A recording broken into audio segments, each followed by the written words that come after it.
Welcome to news alerts. సనాతన ధర్మం అంటే ఏమిటో AP deputy CM Pavan Kalyan కు తెలుసా అని మాజీ సీఎం వైఎస్ జగన్ ప్రశ్నించారు. శ్రీవారి విశిష్టతను దెబ్బతీయడంలో పవన్ కళ్యాణ్ కూడా భాగమయ్యాడని విమర్శించారు. దేవుడి విషయంలో తప్పును గుడ్డిగా సమర్థించడమే సనాతనమా అని ప్రశ్నించారు. తిరుమల లడ్డూలో కల్తీ అంశంపై సుప్రీంకోర్టు ప్రత్యేక సిట్ బృందాన్ని ఏర్పాటు చేసిన నేపథ్యంలో తాడేపల్లి వైసీపీ కార్యాలయంలో వైఎస్ జగన్ మీడియాతో మాట్లాడారు. ఈ సందర్భంగా సుప్రీంకోర్టు తీర్పును వక్రీకరిస్తూ తమపై చేస్తున్న తప్పుడు ప్రచారంపై మండిపడ్డారు. తిరుమల అంటే భయం భక్తి లేదని నిరూపించుకుంటూ చంద్రబాబు పదే పదే అబద్దాలు చెప్పారని వైఎస్ జగన్ అన్నారు. ముఖ్యమంత్రి హోదాలో ఉన్న వ్యక్తి మత విశ్వాసాలను ఎలా కావాలని రాజకీయ దుర్బుద్ధితో ఎలా రెచ్చగొడతా ఉన్నారు అన్నది సుప్రీంకోర్టు అర్థం చేసుకుంది. కాబట్టే స్ట్రాంగ్ కమెంట్స్ కూడా పాస్ చేసింది.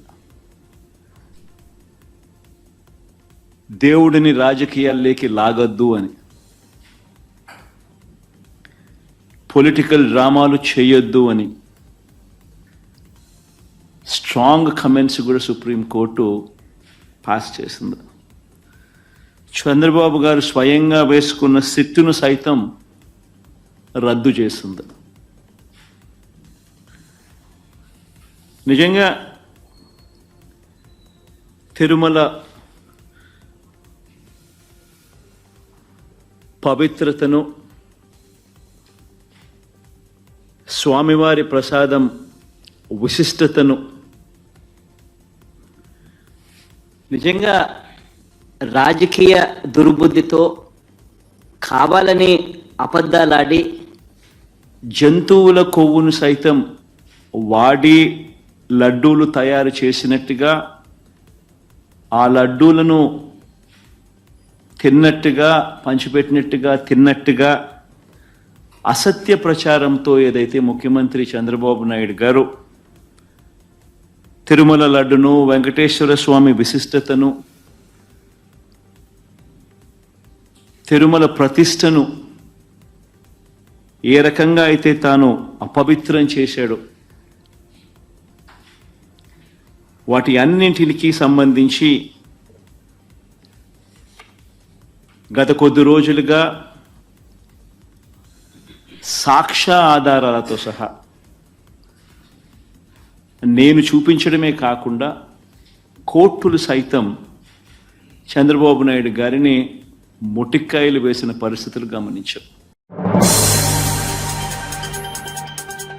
తిరుపతి లడ్డూ కల్తీ వ్యవహారంపై సుప్రీంకోర్టు ఇచ్చిన ఆదేశాలను వైసీపీ నేత వక్రీకరిస్తున్నారని ఏపీ మంత్రి పయ్యావుల కేశవ్ ఆరోపించారు. కోర్టు ఆర్డర్ రాకముందే జగన్ ప్రెస్ మీట్ పెట్టి అబద్దాలు చెప్పారని విమర్శించారు. కోర్టు చంద్రబాబుకు మొటిక్కాయలు వేసిందని తప్పుడు ప్రచారం చేస్తున్నారని మండిపడ్డారు. రాజకీయ కారణాలకు కోర్టు వేదిక కాదని ధర్మాసనం చెప్పిందని గుర్తు చేశారు. స్వతంత్ర దర్యాప్తులో నిజాలు వెలుగులోకి వస్తాయనే మాట కూడా జగన్ చెప్పలేదని అన్నారు. ప్రత్యేక దర్యాప్తు బృందానికి రాష్ట్ర ప్రభుత్వం సంపూర్ణంగా నిష్పక్షపాతంగా సహకరిస్తామని వెల్లడించారు. తిరుమలలో నిజాలు బయటకు రావాలని నిజాయితీగా కోరుకుంటున్నామని అన్నారు. దోషులు ఎవరనేది విచారణలో తేలుతుందని వెల్లడించారు. ఆరోపణల మీద, ప్రత్యారోపణల మీద మేము అసలు లోపలికి పోనే లేదు అని మీరు కోర్టు ఏదో వెళ్ళిపోయినట్టు, రాష్ట్ర ప్రభుత్వాన్ని ఏదో తప్పు పట్టినట్టు, ఏలెత్తి చూపించినట్టు గంటన్నర సేపు కంఠశోష పెట్టారు. సుప్రీంకోర్టు రాతపూర్వకంగా ఇచ్చిన జడ్జిమెంట్నే వక్రీకరణ చెప్పగలిగినటువంటి సమర్థుడు జగన్మోహన్ రెడ్డి గారు. మీరు చాలా గొప్పవాళ్ళు. మీరు ఒక్కొక్క పాయింట్ మీరు చెప్తా ఉంటే దెన్ రాజకీయ క్రీడ గురించి ఎవరి గురించి మాట్లాడారు అక్కడ? అసలు ఏ నేపథ్యంలో రాజకీయ క్రీడ అనేటువంటిది వచ్చింది? సుబ్బారెడ్డి గారు ఎవరైతే పిటిషనర్ ఇందులో ఉన్నారో ఆయన గురించి మాట్లాడుతూ ఉన్నప్పుడు సొలిసిటర్ జనరల్ ఒక మాట చెప్పాడు. ఏంటి? ఇది ఆల్రెడీ తిరుపతి దేవస్థానం విజిలెన్స్ ఎంక్వైరీ జరుగుతూ ఉంది, దాని మీద హైకోర్టులో పిటిషన్ వేశారు, దాన్ని ఇక్కడ చెప్పకుండా దాచారు అని అంటే ఎస్, అది తీవ్రమైనటువంటి అంశము. అంటే తప్పు చేసింది ఎవరిక్కడ? సుబ్బారెడ్డి గారు. ఈజ్ ఎ పొటెన్షియల్ ముద్దాయి కావచ్చు అన్న మాట వాడాడు ఆయన. నేనన్నది కాదు. హైకోర్టులో జరిగినటువంటి వాదనలో ఆయన గురించినటువంటి మాట వచ్చినప్పుడు ఆయన ఈ విచారణ జరుగుతూ ఉంది, ఈ can be a potential accused అనేటువంటిది చెప్పారు. సో ఆయన నేరస్తుడో ముద్దాయో అయ్యేటువంటి అవకాశం ఉంది అనేది దాచినప్పుడు ఆ బ్యాక్డ్రాప్లో ఎస్ ఇక్కడ చాలా రాజకీయ కోణం అనేటువంటిది స్పష్టంగా కనపడుతోంది. కోర్టుకి అర్థమైపోయింది మీరు ఏ ఉద్దేశంతో సుప్రీంకోర్టు తలుపు తట్టారు అని. అక్కడ చాలా క్లియర్గా ఏం చెప్పారు, we clarify that we would not permit the court to be used as a political battle ground. రాజకీయ క్రీడా ప్రాంగణాన్ని కానివ్వడానికి కోర్టుని ఉపయోగించుకోవడానికి సిద్ధంగా లేము అని. తిరుమలేశుడినో తిరుమల వెంకటేశ్వర స్వామినో రాజకీయ కారణాలకు వాడుకోవడం గురించి అసలు కోర్టు ప్రస్తావించలేదు. ఇక్కడ రాజకీయ ఏపీలో జగన్ హయాంలో అత్యుత్సాహం ప్రదర్శించిన ఐపీఎస్ల పరిస్థితి ఏమైంది? తప్పు చేసిన పోలీసు అధికారులను చంద్రబాబు వచ్చాక ఇంటికి పంపించారనే విషయం గుర్తుంచుకోవాలంటూ తెలంగాణ పోలీసులు అధికారులకు బీఆర్ఎస్ నేత బాల్కసుమన్ హెచ్చరించారు. ఏపీలో చేసిన తప్పుకు 3 ఐపీఎస్ల అధికారులు మూల్యం చెల్లించుకోవాల్సి వచ్చిందన్నారు. ఆయన మీడియాతో మాట్లాడుతూ చెన్నూరు నియోజకవర్గానికి ఉప ఎన్నికలు రావడం ఖాయమని జోస్యం చెప్పారు. సూట్ కేసు కంపెనీలకు డబ్బులు పంపిన వ్యవహారంలో చెన్నూరు ఎమ్మెల్యే జైలుకు పోవడం ఖాయమన్నారు. ముఖ్యమంత్రి రేవంత్ రెడ్డి ఎమ్మెల్యే వివేక్ను కాపాడే ప్రయత్నం చేస్తున్నారని ఆరోపించారు. రేవంత్ రెడ్డి కాదు కదా, భగవంతుడు కూడా వివేక్ను కాపాడలేరన్నారు. ఈ 10 నెలల కాంగ్రెస్ పార్టీ పాలనలో నిదర్శనాలుగా తెలంగాణ ప్రజల ముందు, దేశం ముందు ఉన్నాయి. గతంలో ఖమ్మంలో వరదలు వస్తే మా మాజీ మంత్రుల బృందం పెద్దలు కేసీఆర్ గారి ఆదేశం మేరకు మా హరీష్ రావు గారు, అదేవిధంగా మా జగదీశ్వర్ రెడ్డి గారు, సబితా ఇంద్రారెడ్డి గారు, పువ్వాడ అజయ్ గారు, వీరు అందరూ కూడా పర్యటనకు పోతే అక్కడ వాళ్ళ మీద పోలీసుల సమక్షంలోనే దాడి జరిగినటువంటి విషయాన్ని గుర్తు చేస్తూ ఉన్నాం. మొన్నటికి మొన్న మూసీ బాధితులను పరామర్శించడానికి పెద్దలు మా పార్టీ వర్కింగ్ ప్రెసిడెంట్ అన్న కేటీఆర్ గారి నేతృత్వంలో బృందం బయలుదేరితే పోలీసుల సమక్షంలోనే మా వర్కింగ్ ప్రెసిడెంట్ గారు కేటీఆర్ గారి కాన్వాయ్ మీద, కారు మీద కాంగ్రెస్ పార్టీ వాళ్ళు ఎట్లా దాడి చేశారో ప్రపంచం చూసింది. అదే కాకుండా చాలా చోట్ల తెలంగాణ వ్యాప్తంగా మా కార్యకర్తల మీద, నాయకుల మీద అక్రమ కేసులు కానీ, వేధింపులు కానీ, అదేవిధంగా కాంగ్రెస్ పార్టీ నాయకులు పోలీసుల ప్రోత్సాహంతో చేస్తున్నటువంటి దాడులు కానీ, ఇవన్నీ కూడా తెలంగాణ ప్రజల కళ్ళ ముందర ఉన్నాయి. అంతేకాకుండా సోషల్ మీడియాలో తెలంగాణ ప్రభుత్వం చేస్తున్నటువంటి కొన్ని తప్పుడు నిర్ణయాలను సోషల్ మీడియా వేదికగా ప్రజల దృష్టికి తీసుకొస్తే అక్రమంగా కేసులు పెడుతున్నటువంటి తీరు. అదే కాంగ్రెస్ పార్టీ వాళ్ళకి సంబంధించి మాత్రం పోలీసులు వాళ్ళ మీద కేసులు ఉన్నాయి, వాళ్ళ మీద బెదిరింపు చర్యలు ఉన్నాయి, వాళ్ళకు సంబంధించి ఏ చట్టం లేదు, ఏ రూల్ ఆఫ్ లా లేదు. కానీ బీఆర్ఎస్ పార్టీ వాళ్ళకు మాత్రం అన్నీ వర్తిస్తాయి అన్నట్టుగా చాలా అతిగా కొంతమంది పోలీసులు ప్రవర్తిస్తూ ఉన్నారు. దానికి ప్రధానమైనటువంటి సంఘటనలు మనందరి కళ్ళ ముందర ఉన్నాయి. ఇవాళ ఇంకో సంఘటన ఈ మీడియా ద్వారా తెలంగాణ ప్రజల దృష్టికి నేను తీసుకొస్తా ఉన్నా. గతంలో నేను చెన్నూరు నుంచి ఎమ్మెల్యేగా బీఆర్ఎస్ పార్టీ తరఫున ప్రాతినిధ్యం వహించినటువంటి సందర్భంలో ఆనాడు కాంగ్రెస్ పార్టీ నుంచి, అంటే అంతకుముందు ఆయన భారతీయ జనతా పార్టీలో ఉండే, సడన్గా ఎన్నికల ముందే కాంగ్రెస్ పార్టీలోకి వచ్చినటువంటి వివేక్ గారు ఆనాడు కాంగ్రెస్ పార్టీ అభ్యర్థిగా నా మీద పోటీ చేయడం జరిగింది. ప్రస్తుతానికి కూడా ఆయన ఇప్పుడు కూడా కాంగ్రెస్ పార్టీలోనే ఉన్నాడు. ఇప్పటికైతే కాంగ్రెస్ పార్టీలోనే వివేక్ గారు ఉన్నారు. అయితే ఆ రోజు తిరుమల శ్రీవారి లడ్డూ కల్తీ వ్యవహారంలో నిగ్గు తేల్చేందుకు స్వతంత్ర సిట్ను ఏర్పాటు చేయాలని సుప్రీంకోర్టు కీలక ఆదేశాలు ఇచ్చిన సంగతి తెలిసిందే. దీనిపై ఏపీ హోంమంత్రి వంగలపూడి అనిత స్పందించారు. వెంకటేశ్వర స్వామి లడ్డూ ప్రసాదం విషయంలో సుప్రీంకోర్టు తీర్పును స్వాగతిస్తున్నామని తెలిపారు. లడ్డూ వ్యవహారం అనేది సెంటిమెంట్లతో కూడిన విషయమని, కల్తీ జరిగిందని తెలిసాక రాష్ట్ర ప్రభుత్వం ఏం చేయాలో అదే చేసిందని అన్నారు. కల్తీ జరిగిందన్న ఆరోపణలు రాగానే వైసీపీ నేతలు ఎదురుదాడికి దిగారని విమర్శించారు. సరిగ్గా గమనిస్తే తప్పు చేయని వాళ్లు భయపడరు, కానీ విజిలెన్స్ విచారణ అనగానే వైవి సుబ్బారెడ్డి ఎందుకు భయపడ్డారు అని అనిత ప్రశ్నించారు. ఈ అంశాన్ని కూడా సుప్రీంకోర్టు ప్రస్తావించిందని వెల్లడించారు. సుప్రీంకోర్టు ఇచ్చిన తీర్పు ఆమోదయోగ్యమేనని, సిబిఐ అధికారులు, స్థానిక పోలీసు అధికారులతో కూడిన సిట్ను ఏర్పాటు చేయాలని సుప్రీంకోర్టు చెప్పిందని వివరించారు. ఇప్పుడు నిజ నిజాలు తేలాలి, సిట్ దర్యాప్తులతో వాస్తవాలేంటో అందరికీ తెలుస్తాయని అనిత స్పష్టం చేశారు. మనం ఇప్పుడు రాష్ట్ర ప్రభుత్వం చేయాల్సిన కార్యక్రమాన్ని ఆ రోజు రాష్ట్ర ప్రభుత్వం చేసింది. ఎందుకంటే లడ్డు వ్యవహారం అనేది చాలా సెంటిమెంట్తో కూడిన విషయం. మన ప్రపంచంలో ఉన్న వెంకటేశ్వర స్వామి భక్తులందరికీ కూడా మనోభావాలకు సంబంధించిన విషయం. దాంట్లోని కల్తీ జరిగింది అని ప్రతి ఒక్కరు బయటకు వచ్చి చెప్తున్నా కూడా బయటకు వచ్చి దాన్ని ఏదో రకంగా బుల్డోజ్ చేయాలనే ఉద్దేశంతోనే వైకాపా నాయకులు కూడా చేశారు. మీరు అబ్జర్వ్ చేసుకుంటే తప్పు చెయ్యని వాడు భయపడ్డాడు. విజిలెన్స్ ఎంక్వైరీ అనేసరికి ఎందుకు భయపడ్డాడు సుబ్బారెడ్డి? ఆ విషయంలో కూడా కోర్టు ఈరోజు దాని గురించి కూడా ప్రస్తావించిన పరిస్థితి కూడా ఈరోజు కనిపిస్తూ ఉంది. ఈరోజు నిజంగా చాలా మంచిగా స్వాగతించాల్సిన విషయం. డెఫినెట్గా సుప్రీంకోర్టు ఏదైతే చెప్పిందో దాని ప్రకారంగా సిబిఐ ఆఫీసర్స్తో పాటు మన లోకల్ పోలీస్ డిపార్ట్మెంట్ నుంచి ఒక 2 అఫీషియల్స్ని కూడా వేసి సిట్ ఏర్పాటు చేయమన్నారు. దానికి కంపల్సరీగా మనం స్వాగతించాలి. ఎందుకంటే ఇప్పుడు నిజాలు తేలాలి, ఎట్టి పరిస్థితులు నిజాలు తేలాలి. దాని మీద సిట్ దర్యాప్తు మనకు ఎంక్వైరీ కూడా జరుగుతుంది. జరిగిన తర్వాత మనందరికీ కూడా నిజాలు తెలుస్తుంది. సమంత నాగచైతన్య విడాకులు నాగార్జునపై కొండా సురేఖ వ్యాఖ్యలపై ప్రముఖ సినీ నటుడు రచయిత పోసాని కృష్ణమురళి స్పందించారు. జెంటిల్మెన్ నాగార్జున కుటుంబానికి కొండా సురేఖ ఇప్పటికైనా క్షమాపణలు చెప్పాలని డిమాండ్ చేశారు. కొండా సురేఖ తనకు 30 ఏళ్లుగా తెలుసునని, ఆమె మంచి మనిషి అని, కానీ నాగార్జునపై ఎందుకు నోరు జారారో తెలియదన్నారు. నాగార్జున ఎవరికి హాని చేసే వ్యక్తి కాదని, అలాంటి మంచి వ్యక్తిపై మాట్లాడడం సరికాదన్నారు. రకుల్ ప్రీత్ సింగ్ కు పెళ్లై ముంబైలో ఉంటోందని, ఆమె గురించి మాట్లాడడం సరికాదన్నారు. మీడియాతో మాట్లాడుతూ సినిమా పరిశ్రమ కోసం తాను ప్రతిసారి ముందుకు వచ్చానన్నారు. సినీ కళామ తల్లి తన కన్నతల్లి వంటిదన్నారు. తాను ఎప్పుడూ న్యాయం వైపే ఉంటానన్నారు. నాగార్జున కుటుంబంపై జరిగిన ఈ మాటల దాడిని పరిశ్రమలో అందరూ ఖండించారని, కానీ బాలకృష్ణ కుటుంబం మాత్రం స్పందించలేదని విమర్శించారు. ఆడపిల్లలకు కడుపైనా చేయాలి, ముద్దైనా పెట్టాలి అన్న బాలకృష్ణ నుంచి మనం క్షమాపణ కోరగలమా అని ప్రశ్నించారు. నాకు ఫోన్ చేసి గద్గద స్వరంతో, మురళి నా భార్య బిడ్డలు ఏం చేశారు మురళి అంటే, నాకు ఐ క్రైడ్ లైక్ ఎనీథింగ్.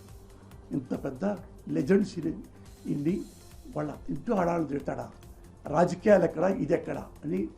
అన్నయ్య నా బాధ్యత అది, మీరు ఆడొకటి ఫోన్ పెట్టి వెంబటే ప్రెస్ మీట్ పెట్టి ఎవరు తిట్టింది, ది గ్రేట్ రాధాకృష్ణ ఫ్రెండే తిడితే నేను బుద్ధి చెప్పి, నీకు ఇలాగే ఉండే, నీకు కూడా ఆడపిల్లలు ఉండాలి, తప్పు కదా అంటే అతను పశ్చాత్తాపడి ఆ రోజు ఇప్పుడు నోరెత్తల జెంటిల్మెన్ ఓ తప్పు తెలుసుకున్నాడు. మరి అప్పుడు అతను ఇప్పుడు పీకుతున్నారే, మరి పవన్ కళ్యాణ్ పీకాడు. ఎంత పవన్ కళ్యాణ్ ఫస్ట్ వచ్చి నిలబడాలి అక్కడ. ఎవట్రా నా కొడుకు మా కుటుంబాన్ని అన్నది, నన్నే తిట్టేది. ఇంకోటి చెప్తానండి, రాజేంద్ర ప్రసాద్ టీడీపీ లీడర్, వీళ్ళందరూ టీడీపీ లీడర్లే. సినిమా ఇండస్ట్రీలో అబ్బారకలు తిట్టేది ఎక్కువ, ఆల్మోస్ట్ తెలుగుదేశం వాళ్ళే, ఎక్కువ తెలుగుదేశం వాళ్ళే. Rajendra Prasad TDP leader. ఒకప్పుడు రాష్ట్ర పంచాయతీ సర్పంచుల ప్రెసిడెంట్. అక్కడ విజయవాడలో ది గ్రేట్ నారా చంద్రబాబు నాయుడు గారు నిరసన పెట్టారు ఒకటి, అధికారం లేనప్పుడు. ఎందుకంటే ఏం నిరసన అంటే, మా రాష్ట్రానికి ప్రత్యేక హోదా కావాలి. ఒకప్పుడు ప్రత్యేక హోదా వద్దు, కాళ్ళు ఎర్రగొడతా అన్నవాడు అతనే. మళ్ళీ పదవి పోయిన తర్వాత మళ్ళీ దిండు మత్తు వేసుకొని పెద్ద చేసి ప్రత్యేక హోదా కావాలి అంటే, సినిమా ఇండస్ట్రీ పెద్దలందరూ అంట, డైరెక్టర్లు, హీరోయిన్లు, నిర్మాతలు మొత్తం వచ్చి అక్కడ సానుభూతి వ్యక్తం చేసి ఆయనకి అండగా నిలబడారంట. మీరు రాలేదు, మా బాబు గారు నిరసన వ్యక్తం చేస్తుంటే సినిమా ఇండస్ట్రీలో మీరు రారురా, చూడండి క్లిప్పింగ్ కూడా రారురా. కేసీఆర్ కనిపించడం లేదని ఫిర్యాదు చేయాలన్న కొండా సురేఖ మాటలపై మాజీ మంత్రి ఎమ్మెల్యే జగదీష్ రెడ్డి ఫైర్ అయ్యారు. కొండా సురేఖ మాటలు ఆమె మానసిక స్థితిపై అనుమానాలొచ్చేలా ఉన్నాయన్నారు. స్థాయి లేని వారికి మంత్రి పదవి రావడంతో అడ్డగోలుగా మాట్లాడుతున్నారని మండిపడ్డారు. ఆకతాయిలు చేసిన పనులను కేటీఆర్ కు ఏం సంబంధమని ప్రశ్నించారు. సీఎం రేవంత్ రెడ్డి వెనకాల ఉండి మంత్రులతో అవాకులు మాట్లాడిస్తున్నారని ఆరోపించారు. సురేఖ మాటలు రాజకీయ నాయకులు సైతం సిగ్గుపడేలా ఉన్నాయన్నారు. హామీల అమలులో విఫలమై డైవర్షన్స్ పాలిటిక్స్ చేస్తున్న కాంగ్రెస్ హామీలు విఫలమై సినీ తారల అంశం తెరపైకి తెస్తున్నారు. రేవంత్ డైవర్షన్ రాజకీయాలతో కుటుంబాలు నాశనమయ్యేలా ఉన్నాయని మండిపడ్డారు. ఇప్పటి వరకు అసలు కేటీఆర్ అనబడే నాయకుడు ఈ ఎపిసోడ్లో ఎక్కడ కూడా లేడు. వాస్తవానికి కేటీఆర్ గారు బహుశా ఈ 3-4 నెలల్లో ఎప్పుడు కూడా కొండా సురేఖ గారు పేరు ఉచ్చరించినట్టు కూడా నేను ఇక్కడ వినలే. ఆమె పేరు కూడా ఎన్నడూ ఉచ్చరించలేదు. దాంట్లో మీరు వారి మీద ఎందుకు మాట్లాడుతుందో ఆమె చాలా ఆశ్చర్యంగా ఉంది. ప్రజలకు ఆశ్చర్యంగా ఉంది. సోషల్ మీడియాలో ఏదో ఆకతాయిలు ఏదో పోస్ట్ పెట్టినరు అని అంటే, సోషల్ మీడియాలో ఆకతాయిలు పోస్ట్ పెట్టడం అనేది మనం సోషల్ మీడియా యాక్టివ్ అయిన తర్వాత గత 10-12 సంవత్సరాలుగా చూస్తూనే ఉన్నాం. ఆ రకంగా మా మీద కూడా ఎన్నో పెట్టారు మా నాయకులు. కొన్నిటి మీద చర్యలు తీసుకోగలిగిన కాడ తీసుకున్నారు, లేదు తీసుకోలేని కాడ తీసుకోలేదు. అయినా మాకు అక్కర లేకపోయినప్పటికీ కూడా మా హరీష్ రావు గారు స్పందించిండు, అది సరైనది కాదు అని చెప్పి అయిపోయింది మా పార్టీ నుంచి. కానీ ఇది స్పష్టంగా కొండా సురేఖ గారిది కాదు, ఇది వాళ్ళ నాయకుడు రేవంత్ రెడ్డి. ఎందుకంటే ఇటువంటి భాష వాడటం, ఈ రకంగా కుటుంబాన్ని నాశనం చేయడం అనే దుర్మార్గమైన పని తెలంగాణలో గతంలో ఎప్పుడూ లేదు. కేవలం రేవంత్ రెడ్డి పిసిసి అధ్యక్షుడు అయిన తర్వాత మాత్రమే ప్రారంభమైంది. అంతకుముందు ఇటువంటి పదజాలను ఇప్పుడు కూడా చూడలేదు మనం ఎన్నడూ కూడా. పక్క రాష్ట్రాల్లో జరుగుతుంటే కూడా మనం బాధపడే వాళ్ళం, అరే అట్లాంటి జరగకుండా ఉండాల్సి ఉండే, మొత్తం రాజకీయ నాయకత్వం యొక్క గౌరవం తగ్గించే పద్ధతుల్లో వాళ్ళు మాట్లాడుతున్నారు అని మనం భావించినాం. కానీ వాళ్ళ అది తెలంగాణకి రావడం అనేది మన దురదృష్టం. ఇది రాజకీయ నాయకులు అందరికీ కూడా సిగ్గుచేటు. ఇది ఒక్క అన్న వాళ్ళకే కాదు, ఎందుకంటే తెలంగాణలో కూడా ఇదే సంస్కృతి వచ్చింది అని చెప్పి మిగతా రాష్ట్రాల ప్రజలు భావించే పరిస్థితి వచ్చింది. నేను దాని గురించి వాళ్ళు బాధపడుతున్నాను. వాస్తవానికి ఈ ఆమె గురించి మాట్లాడడం అయితే అనవసరం అనే భావన ఉంది నాకైతే. ఆమె ఇంకేదో పిచ్చి మాట మాట్లాడింది నిన్న రెచ్చిపోయి. ఇంకా ఏంది అసలు ఇది అంత కారణం? రేవంత్ రెడ్డి స్పష్టంగా హామీల విషయంలో విఫలం చెందిండు. తిరుపతి వారాహి సభలో AP deputy CM Pavan Kalyan Congress అగ్రనేత రాహుల్ గాంధీపై చేసిన వ్యాఖ్యల పట్ల ఏపీ కాంగ్రెస్ అధ్యక్షురాలు షర్మిల మండిపడ్డారు. మీకు అధికారం శాశ్వతం అనుకోవద్దు. తిరుపతి సభలో రాహుల్ గాంధీని లక్ష్యంగా చేసుకుని మీరు చేసిన వ్యాఖ్యలు నిరాధారమైనవి, ఎట్టి పరిస్థితుల్లోనూ ఆమోదించదగ్గవి కావు అని స్పష్టం చేశారు. మీ మత రాజకీయాల్లోకి రాహుల్ గాంధీని లాగడం కాంగ్రెస్ పార్టీ ఖండిస్తోందని షర్మిల పేర్కొన్నారు. రాహుల్ గాంధీకి పవన్ కళ్యాణ్ బేషరతుగా క్షమాపణ చెప్పాలని కాంగ్రెస్ పార్టీ డిమాండ్ చేస్తోందని తెలిపారు. చీఫ్ మినిస్టర్ గా ఉన్నారు మీరు, మీ హోదాలో మీరు అన్ని వర్గాలకు మీరు న్యాయం చేయాల్సిన అవసరం ఉంది, అన్ని మతాలను సమానంగా చూడాల్సిన అవసరం ఉంది. అలాంటి మీరు ఈరోజు ఒక మతమే ముఖ్యము అన్నట్టు మీరు వ్యవహరిస్తున్నారే, ఇదేమైనా పద్ధతిగా ఉందా? డిప్యూటీ చీఫ్ మినిస్టర్ గా ఉన్న మీరు ఈరోజు మీరు ఒక మతానికి చెందిన వేషాన్ని వేసుకొని, ఆ బట్టలు వేసుకొని మీరు అఫీషియల్ డ్యూటీస్ చేస్తుంటే మిగతా మతాల వాళ్ళకి అభద్రతా భావం కలగదా? ఏం ఆలోచిస్తున్నారు సార్? అసలు జనసేన పార్టీ అన్నది ఒక సెక్యులర్ పార్టీ అన్న ఉద్దేశం ఉండేది మాకు, కానీ ఈ రోజు అర్థమవుతుంది ఇది కూడా ఒక రైటిస్ట్ పార్టీ అని. ఏం అవసరం అని అడుగుతున్నాం.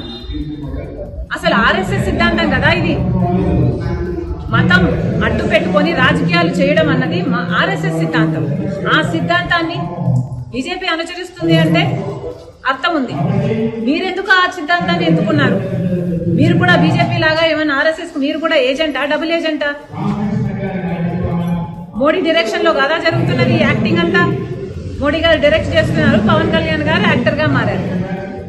ఎందుకని అడుగుతున్నాం.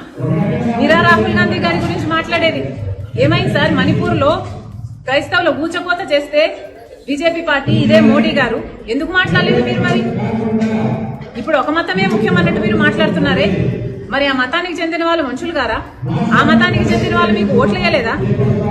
మీరు రోజు ఒక హోదాలో ఉన్నారు, ఒక పదవిలో ఉన్నారు, కనీసం ఆలోచన కూడా లేకుండా మీరు మిగతా మతాలు ఏవి ఇంపార్టెంట్ కాదన్నట్టు ఒక మతాన్నే భుజాన వెతుకుంటే మరి మిగతా మతాల వాళ్ళంతా ఏమనుకోవాలండి మిమ్మల్ని?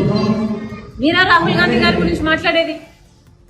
ఒక పక్క ఊచకోత జరుగుతుంటే ఇంకో పక్క రాహుల్ గాంధీ గారు బీజేపీ పార్టీ మణిపూర్ లో ఊచకోత చేస్తుంటే, గౌతరాలైనా మణిపూర్ అయినా దీనికి అంతటికీ కారణం బీజేపీ పార్టీ కాదా? ఒక పక్క బీజేపీ పార్టీ అంత నీచంగా అంత ఇదిగా చేస్తుంటే, ఇంకో పక్క రాహుల్ గాంధీ గారు ప్రేమ కోసం, ఐక్యత కోసం, సోదర భావాన్ని పెంచడం కోసం కన్యాకుమారి నుంచి కశ్మీర్ వరకు 1000 కిలోమీటర్లు పాదయాత్ర చేశారు. ఆయన గురించి మాట్లాడుతున్నారు మీరు అంటే కాంగ్రెస్ పార్టీ. తిరుమల లడ్డూ వివాదంపై కేంద్ర మంత్రి భూపతిరాజు శ్రీనివాస్ వర్మ స్పందించారు. తిరుమల లడ్డూ విషయంలో సుప్రీంకోర్టు తీర్పును స్వాగతిస్తున్నామన్నారు. శుక్రవారం మీడియాతో మాట్లాడిన ఆయన 5 సభ్యులతో కూడిన కమిటీలో సిబిఐ నుంచి 2, రాష్ట్రానికి చెందిన పోలీసు విభాగం నుంచి 2, ఫుడ్ సేఫ్టీ విభాగం నుంచి 1తో కమిటీ వేసిందన్నారు. ఈ వ్యవహారంలో నిజాలు బయటకు తీయాలని సుప్రీంకోర్టు ఆదేశించిందని తెలిపారు. బీజేపీ గతంలో కూడా అనేకసార్లు గత ప్రభుత్వాన్ని నిలదీయడం జరిగిందని గుర్తు చేశారు. సీఎంగా జగన్ బాధ్యతలు స్వీకరించిన తరువాత అనేక హిందూ దేవాలయాలపై దాడులు జరిగాయన్నారు.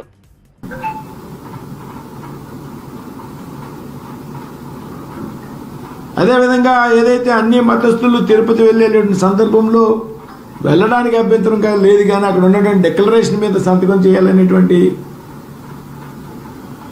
నిబంధనను ఉల్లంఘించినటువంటి ముఖ్యమంత్రి మీరు కాదా అని భారతీయ జనతా పార్టీ అడుగుతాం. కాబట్టి ఈ విధంగా ఇన్ని విషయాలు మీరు మీ ప్రభుత్వం అధికారంలో ఉన్నప్పుడు మీరే డిక్లరేషన్ తిరస్కరించారు. శాస్త్రానికి ధర్మానికి వ్యతిరేకంగా పట్టు వస్త్రాలు సమర్పించారు. అన్ని దేవాలయాల్లో దాడులు జరిగితే ఒక్క నిందితును కూడా అరెస్ట్ చేయలేదు. కాబట్టి ఈవేళ అందరూ నమ్ముతున్నారు. మీరు తిరుపతి విషయంలో ప్రపంచ ప్రసిద్ధిగాంచినటువంటి యావత్ ప్రపంచంలో ఉన్నటువంటి యావత్ హిందువు కూడా ఆరాధ్య చేయమైనటువంటి వెంకటేశ్వర స్వామి దేవాలయం విషయంలో మీ వైఖరి మొదటి నుంచి కూడా సరిగా లేదనేటువంటి విషయంలో ఈ రాష్ట్రంలో ప్రజలు ఎవరికి కూడా అనుమానం లేదు. కాబట్టి ఇవాళ తిరుపతి లడ్డూ విషయంలో వచ్చినటువంటి ఆరోపణలు కూడా ఈవేళ రాష్ట్రంలో ప్రజలు మేము నమ్ముతా ఉన్నాం. ఏదేమైనా ఇప్పుడు సుప్రీంకోర్టు చక్కటి నిర్ణయం మేము స్వాగతిస్తున్నాం. భారతీయ జనతా పార్టీ తరఫున ఏకపక్షంగా కాకుండా సిబిఐ నుండి 2, రాష్ట్ర ప్రభుత్వం నుండి 2, ఏదైతే ఫుడ్ సేఫ్టీ డిపార్ట్మెంట్ ఉందో వారిని కూడా కలిపి కమిటీ వేయడం అనేది భారతీయ జనతా పార్టీ స్వాగతిస్తాం. తర్వాత ఈరోజు రౌండ్ టేబుల్ సమావేశం కమ్యూనిస్టులు అలాగే నిర్వహించారు. స్టీల్ ప్లాంట్ విషయంలో కుమారస్వామి గారు కూడా ఈరోజు స్పష్టమైన ప్రకటన చేశారు. అయితే స్టీల్ ప్లాంట్ ప్రైవేటీకరణ నిర్ణయం వివరించుకోవాలి, విశాఖపట్నం స్టీల్ ప్లాంట్ సొంత నిధులు కేటాయించాలి అని వాళ్ళు మళ్ళీ డిమాండ్ చేస్తారు. సో ఆల్రెడీ ఈరోజు కుమారస్వామి గారు స్పష్టంగా చేసిన మళ్ళీ ఈ విధమైన ఒత్తిడిని పెట్టాలి. అంటే కుమారస్వామి గారు గతంలో ఏ స్టీల్ మంత్రి కూడా విశాఖపట్నం వచ్చి ఫ్యాక్టరీని సందర్శించి కార్మికులతో సమావేశమైన దసరా దేవీ నవరాత్రుల సందర్భంగా చెన్నైకి చెందిన నందిని అనే మహిళ 7,000 బొమ్మలతో ఏర్పాటు చేసిన బొమ్మల కొలువు చూపరులను అబ్బురపరుస్తోంది. 14 ఇతివృత్తాలకు చెందిన విగ్రహాలు, బొమ్మలు, చిత్రపటాలతో బొమ్మల కొలువు ఏర్పాటు చేసినట్లు ఆమె తెలిపారు. ఈ ప్రదర్శనలో అయోధ్యరామ్, లల్లా థీమ్స్ తో ఏర్పాటు చేసిన బొమ్మల కొలువు ప్రత్యేక ఆకర్షణగా నిలిచింది. దేవతల ప్రతిమలు సందర్శకులను ఆకర్షిస్తున్నాయి. నేటి తరానికి సంప్రదాయాలపై మక్కువ పెంచే లక్ష్యంతోనే తాను ఈ బొమ్మల కొలువును ఏర్పాటు చేసినట్లు నందిని తెలిపారు. ఏటా కొత్త థీమ్స్ తో బొమ్మల కొలువు ఏర్పాటు చేస్తున్నట్లు ఆమె చెప్పారు. Chennai-based Nandini Venkatesh has set up one of the city's largest Golu exhibitions, a festive display of dolls and figurines during the Navratri festival. The exhibition showcases 7,000 dolls arranged in 14 unique themes at a home in the city. According to Nandini, this year the highlight of her exhibition is the Ram Lalla theme, celebrating the inauguration of the new Ram temple in Ayodhya. This is our 14th year Golu. We have kept 14 concepts with 7,000 idols displayed at the exhibition. It is open for the public also. We have kept a separate theme for Ram Lalla because of the victory we got for the Sanatana Dharma. I am very devotional person and I want the youngsters to come in the Bhakti Pade. So I always feel that the youngsters should come to the Bhakti Margam. So every year I kept Golu to attract the youngsters. Nandini says that even though she has witnessed a decline in the number of visitors over the years, as people prefer to view it on social and mainstream media, she still expects the footfall this year to be in the thousands.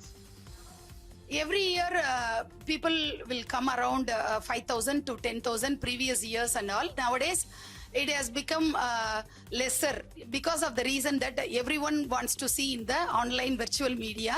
So a lot of TV channels are covering this one. So people, I'm expecting this year around 3,000 to 4,000 people.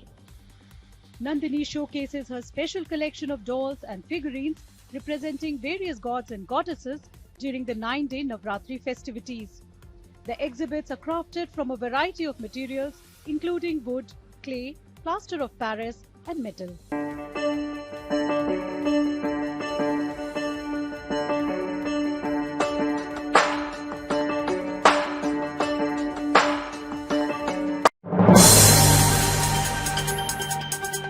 మాజీ మంత్రి doctor Daggubati Venkateswararao ఆసక్తికర వ్యాఖ్యలు చేశారు.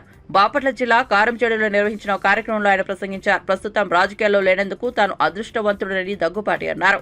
ఎమ్మెల్యేలుగా గెలవాలంటే 30 నుంచి 40 కోట్లు ఖర్చు చేయాల్సి వస్తుందన్నారు. అందుకే తాను రాజకీయాల్లో లేకపోవడం వల్ల అదృష్టవంతుడని మరోసారి చెప్పారు. అన్ని కోట్ల రూపాయలు ఖర్చు పెట్టి ఎమ్మెల్యే అయినా చిన్న చిన్న విషయాలకే ప్రజల నుంచి విమర్శలు ఎదుర్కోవాల్సి వస్తోందని వ్యాఖ్యానించారు. నేను అదృష్టవంతుడిని అని అంటే వాళ్ళకి అర్థమైంది. మేము కూడా అది కోరుకుంటున్నాం డాక్టర్ గారు వాళ్ళు అన్నారు. ఏంటది? ఎలక్షన్ లో నిలబడి 30 కోట్లు 20 కోట్లు ఖర్చు పెట్టుకుని జనాలతో మళ్ళీ గెలిచిన తర్వాత తిట్టు తింటాం.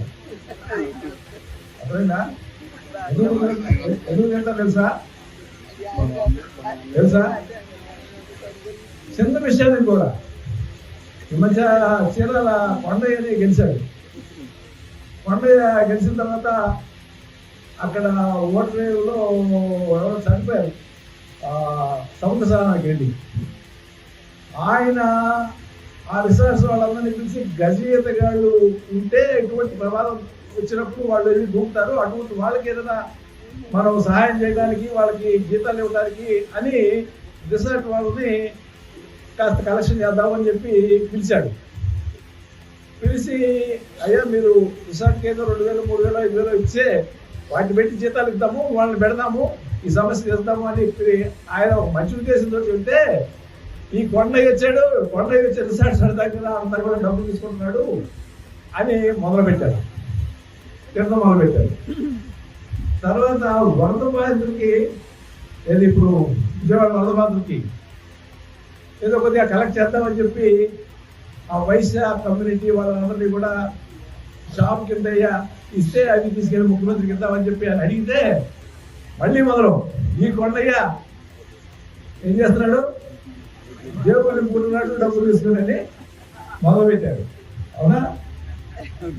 20 కోట్లు 30 కోట్లు ఖర్చు పెట్టి గెలిచి ఏదో సహాయం చేద్దామని చెప్పి వస్తే ఈ డబ్బులు తిన్నాడు తిట్లు అప్పుడే మొదలు పెట్టాడు. సాంసరా ఎంత డబ్బు అయిందంటే ఎంత అయింది సార్, ఎన్ని అప్పులు చేసామంటే అప్పులు చేశాను సార్, అవ్వలేదు సార్, ఇంకా అమ్మలేదు సార్ అన్నాడు.